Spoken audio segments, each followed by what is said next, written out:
Hello बच्चों, class 11th की physics में आज हम सब लोग स्टार्ट करने वाले हैं मापन तथा विमेय सूत्र नाम का चैप्टर, जो कि फिजिक्स फर्स्ट का पहला चैप्टर है। फिजिक्स सेकंड पूरे के पूरे चैप्टर्स कंप्लीट हो चुके हैं विद न्यूमेरिकल्स बालाजी पब्लिकेशंस के साथ। और इस वीडियो में हम सब लोग मापन तथा विमेय सूत्र पढ़ेंगे। विमेय सूत्र तो हम बाद में, विमेय विश्लेषण नाम का जो चैप्टर है वो हम बाद में पढ़ेंगे। सबसे पहले हम सब लोग मापन क्या होता है, मात्रक क्या होते हैं, भौतिक राशियां क्या होती हैं, इन सभी चीजों को आज हम सब लोग इस वीडियो में कंप्लीट करने वाले हैं। तो आप सभी बच्चों का हमारे अपने प्यारे से यूट्यूब चैनल आदर्श बालाजी सॉल्यूशन पर स्वागत है। इस चैनल पर नए हो तो इसे सब्सक्राइब करके वीडियो को लाइक जरूर कर लीजिएगा। इस चैनल पर बालाजी पब्लिकेशंस के न्यूमेरिकल्स, चाहे वो फिजिक्स हो, केमिस्ट्री हो या मैथमेटिक्स हो, सभी के सभी करवाए जाते हैं। तो चलिए शुरू करते हैं। भौतिक राशियां क्या होती हैं? सबसे पहली चीज, वे सभी राशियां जिनको हम सब लोग माप सके, या ऐसे कह दो वे सभी गुणधर्म जिनका हम मापन कर सकते हैं, भौतिक राशियां कहलाती हैं। गुणधर्म का मतलब क्या है वो हम अभी आपको बता रहे हैं। उसके लिए हम एक पेन को ले लेते हैं, ठीक है। चलिए देखिए, इन दोनों के गुणधर्म ये हैं कि इसकी लंबाई, ध्यान से देखेंगे तो चलिए, इसकी लंबाई वैसे बड़ी ज़्यादा है। यहाँ पर देखो, इन दोनों का गुणधर्म ये है कि इसकी लंबाई ज़्यादा और इसकी लंबाई कम है, इसका द्रव्यमान कम है, इसका द्रव्यमान ज़्यादा है। और इन गुणधर्मों को हम सब लोग भौतिकी के नियम द्वारा जो है मापन करते हैं। इसीलिए ये लंबाई और द्रव्यमान कौन सी राशि हो जाती हैं? मूल राशि। तो वे सभी राशियां जिनको हम सब लोग माप सकें, ठीक है। और साथ ही साथ वे प्रकृति के नियम का पालन भी करें। प्रकृति के नियम का पालन करने का मतलब, ये आगे थोड़ा सा जब मूल राशियां पढ़ेंगे वहां पर हम सब लोग बात कर लेंगे। तो वे सभी राशियां जिनका मापन किया जा सके तथा वे प्रकृति के नियम का पालन करें। यहीं पर समझ लेते हैं प्रकृति के नियम।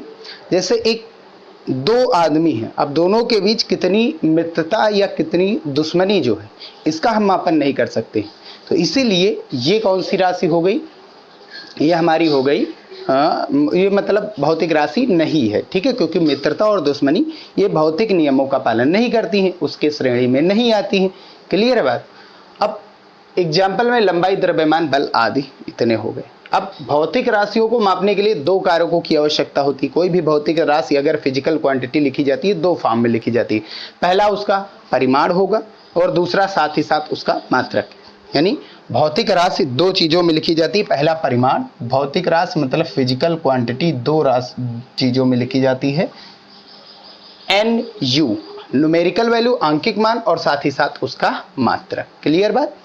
ये चीज़ तो हम समझे हैं, हम सब लोग पढ़े भी हैं कि अगर किसी हम मार्केट में गए और कोई सामान हमें लेना है तो उसके लिए हमें दो चीज़ें तो बतानी ही। पहली तो आंकिक मान और दूसरा यूनिट, मात्रक।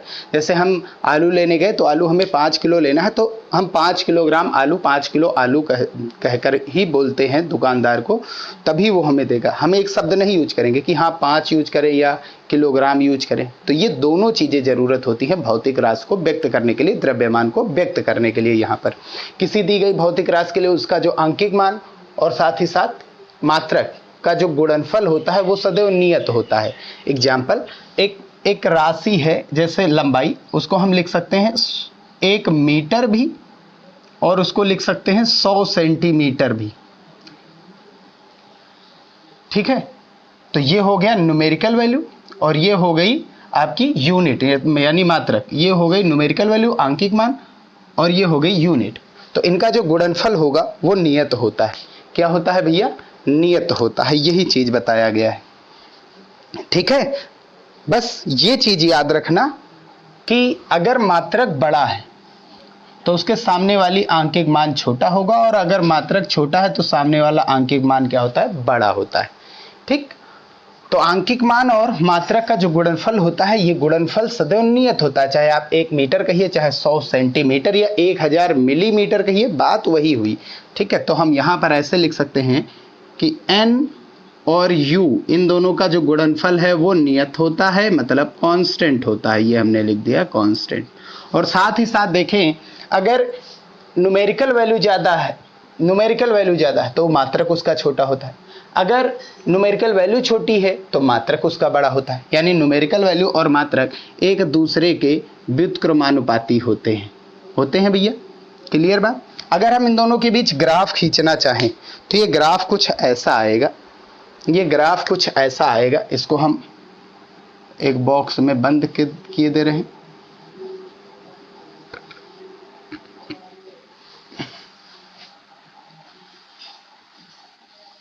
हम x अक्ष पर यूनिट को ले रहे हैं और y अक्ष पर ले रहे हैं न्यूमेरिकल वैल्यू को, ठीक, क्योंकि यूनिट पर ही डिपेंड कौन है, यूनिट मात्रक पर ही डिपेंड है आंकिक मान, ठीक है भैया। अब इसके बीच जो ग्राफ है ये क्योंकि दोनों व्युत्क्रमानुपाती हैं तो व्युत्क्रमानुपाती का ग्राफ ऐसे बनता है। तो ये हो गया आपका n व्युत्क्रमानुपाती u या n समानुपाती 1/u। इतनी बात क्लियर है, एक बार फिर से समझाएंगे। यहाँ पर हमने नोट में लिखा है बड़े मात्रकों का आंकिक मान छोटा, बड़े मात्रकों का आंकिक मान छोटा और छोटे मात्रकों का आंकिक मान बड़ा होता है, क्लियर बात, ठीक।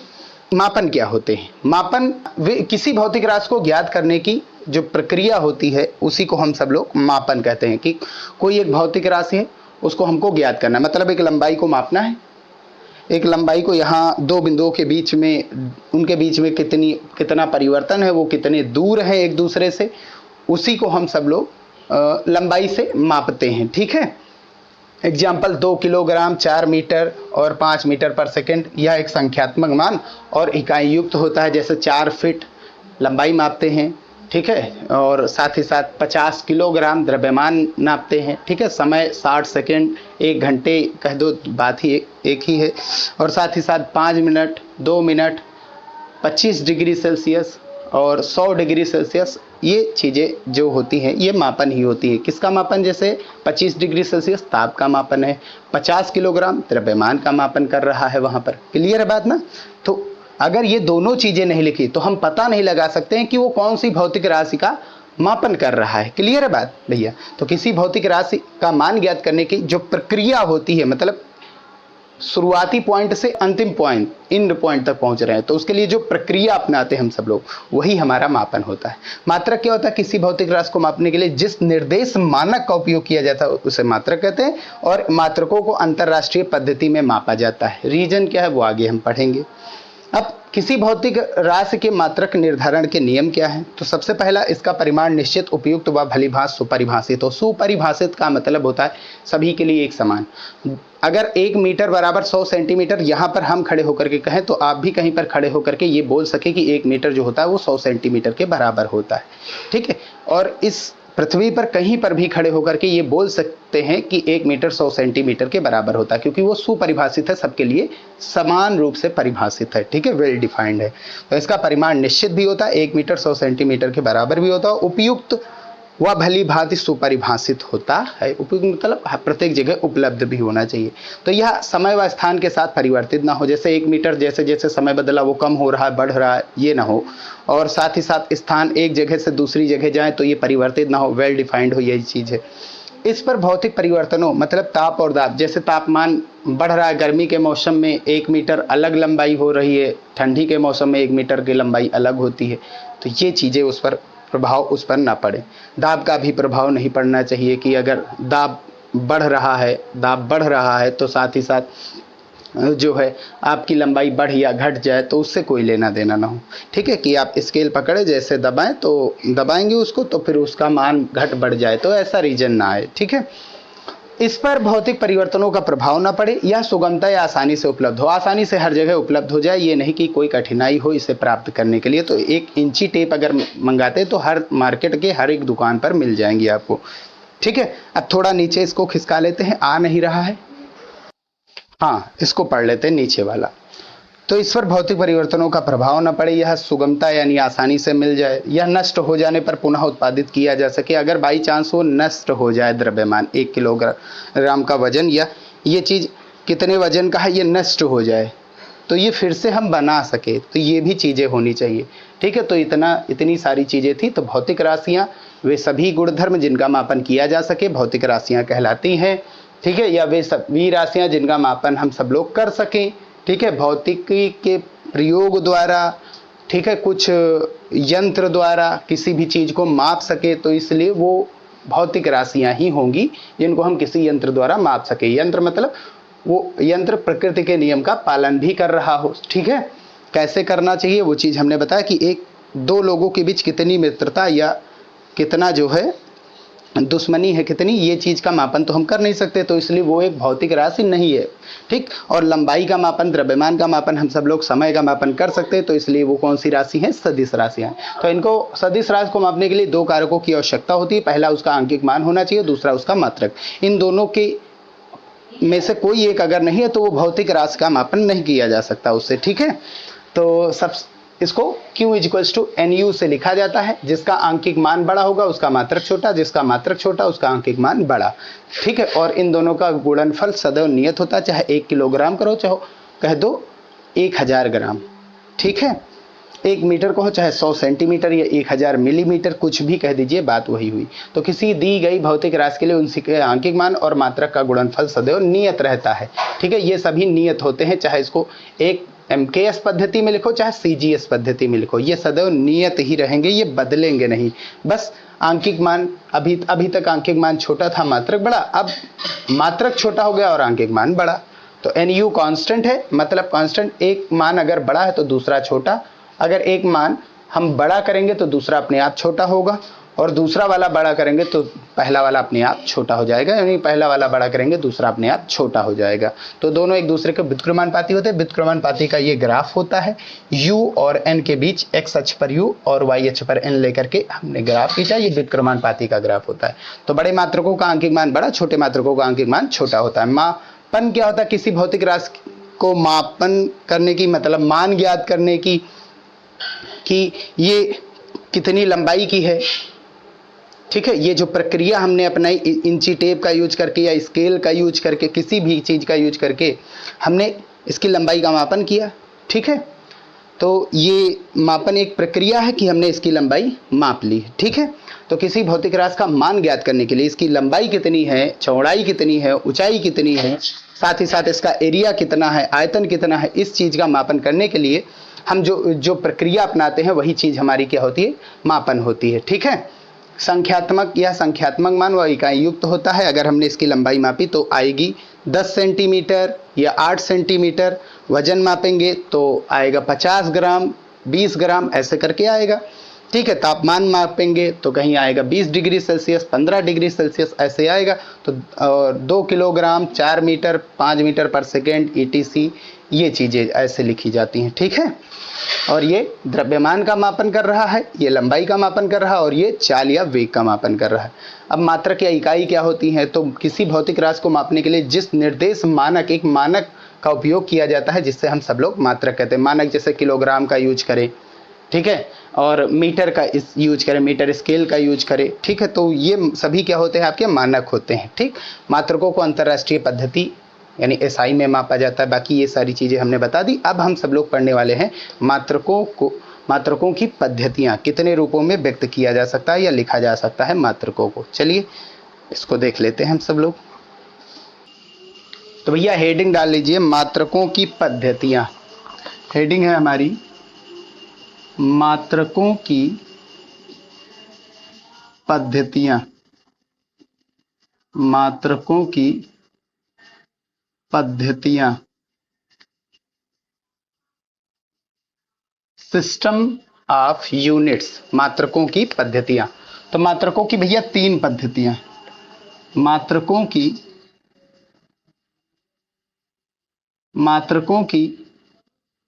3 पद्धतियां, मात्रकों की 3 पद्धतियां हैं। ठीक, कौन कौन सी है, सबसे फर्स्ट नंबर है CGS पद्धति, CGS पद्धति, CGS सिस्टम। CGS का मतलब क्या होता है, तो C का मतलब होता है सेंटीमीटर, C का मतलब सेंटीमीटर, और सेंटीमीटर किसका मात्रक होता है, लंबाई का। G का मतलब ग्राम, ठीक है, ग्राम द्रव्यमान का मात्रक होता है। S का मतलब सेकंड। तो मात्रकों की वह पद्धति जिसमें लंबाई का मात्रक सेंटीमीटर, द्रव्यमान का ग्राम और समय का सेकंड हो, सीजीएस पद्धति कहलाता है। इसके लिए एग्जाम्पल हम यूज करेंगे। सबसे पहला आपका एग्जाम्पल आ जाएगा कार्य का सीजीएस पद्धति में मात्रक, या इसी को हम डायरेक्ट लिख देते हैं सीजीएस मात्रक। सीजीएस पद्धति में मात्रक मतलब सीजीएस मात्रक। सीजीएस मात्रक क्या होता है? अर्ग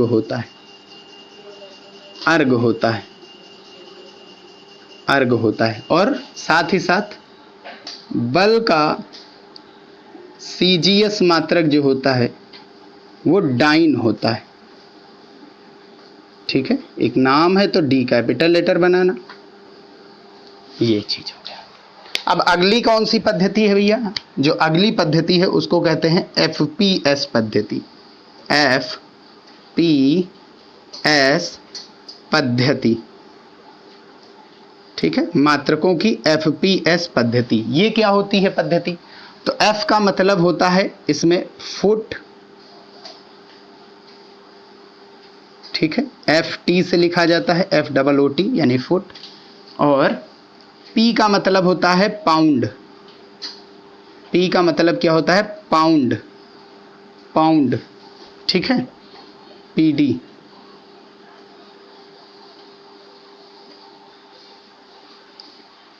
और एस का मतलब होता है सेकंड। तो मात्रकों की वह पद्धति जिसमें लंबाई का मात्रक फुट में और द्रव्यमान का पाउंड में और समय का सेकंड में हो, क्या कहलाएगा? एफपीएस पद्धति। वैसे एक पाउंड जो होता है वो लगभग 454 ग्राम के बराबर होता है। ये चीज याद रखिए, कितने ग्राम के बराबर? 454 ग्राम के बराबर होता है। क्लियर बात? इसके लिए भी हम सब लोग अगर एग्जाम्पल लिखें तो सबसे पहली चीज, बल का एफपीएस मात्रक जो होता है, बल का एफपीएस मात्रक यानी एफपीएस फुट पाउंड सेकंड पद्धति में जो मात्रक होता है वो पाउंडल होता है। क्या होता है भैया? पाउंडल। तो कार्य का क्या होगा? कार्य का एफपीएस पद्धति में जो मात्रक होता है वो पाउंडल फुट होता है। क्या होता है भैया? पाउंडल फुट होता है, पाउंडल फुट, ठीक है। क्योंकि कार्य बराबर हमने क्या पढ़ रखा है? कार्य बराबर होता है बल गुणा विस्थापन। बल का पाउंडल हो गया, विस्थापन मतलब एक दूरी है, दूरी का मात्रक इसमें लंबाई का मात्रक फुट होता है, तो पाउंडल फुट हो गया। इतनी बात क्लियर। अब जो लास्ट है वो है एमकेएस पद्धति। जो लास्ट पद्धति है वो एमकेएस पद्धति है, तीसरी एमकेएस पद्धति। आपको डेफिनेशन लिखनी है तो ऐसे भी लिख सकते हैं, मात्रकों की वह पद्धति जिसमें लंबाई का मात्रक सेंटीमीटर और द्रव्यमान का मात्रक ग्राम, समय का मात्रक सेकंड में होता है, सीजीएस पद्धति कहलाती है।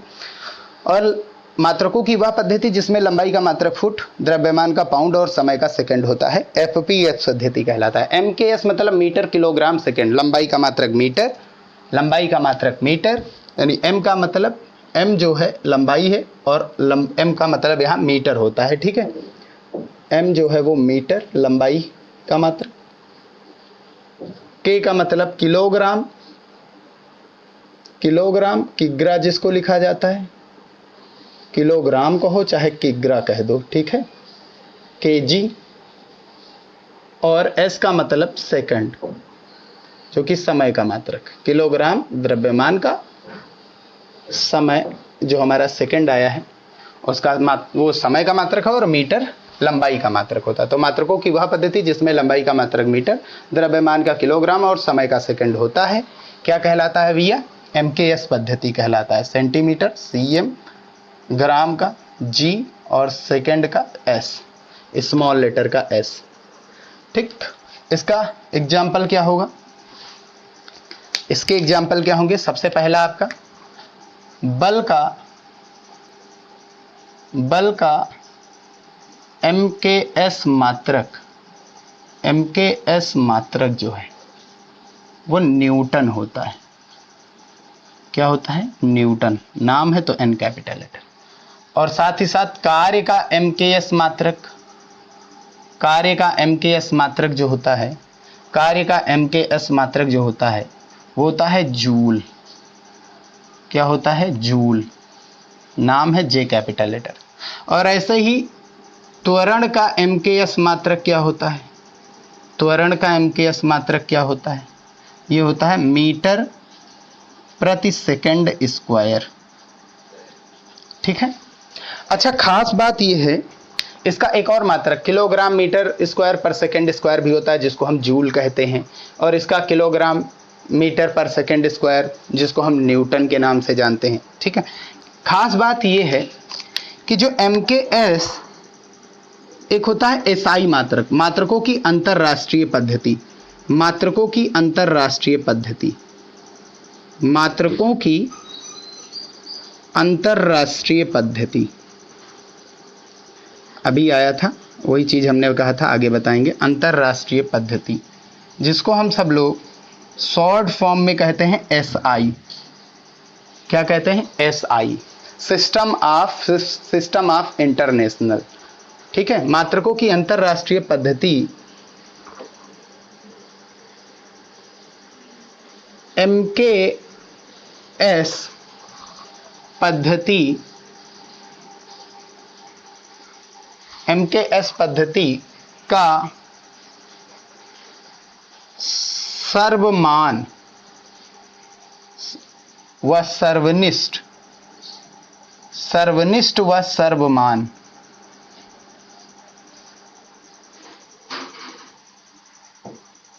रूप होता है।